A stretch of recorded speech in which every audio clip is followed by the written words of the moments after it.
कोल्हापूर जिल्हा शेतकरी संघटना आणि कोल्हापूर जिल्हा दूध उत्पादक संघटना यांच्या वतीने गाईच्या दुधाला प्रति लिटर 7 रुपये अनुदान राज्य सरकारने जाहीर केलेले त्वरित दूध उत्पादकांच्या खात्यावरती जमा करा या मागणीचे निवेदन कोल्हापूर जिल्हा दूध उत्पादक संघटना जिल्हाध्यक्ष आणि कोल्हापूर जिल्हा दूध उत्पादकांचे कैवारी ज्योतिराम घोडके,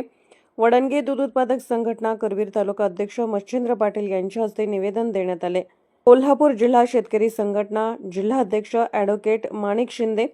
कोल्हापूर जिल्हा दूध उत्पादक संघटना जिल्हाध्यक्ष आणि कोल्हापूर जिल्हा दूध उत्पादकांचे कैवारी श्री ज्योतिराम घोडके, वडणगे, अनिल जाधव माझगाव, मच्छिंद्र पाटील प्रयाग चिखली, अनिल कुरणे नवीन वसाहत प्रयाग चिखली, राजाराम पाटील खेबवडे यांच्या नेतृत्वाखाली अनेक निवेदन, मोर्चे, धरणे आंदोलन,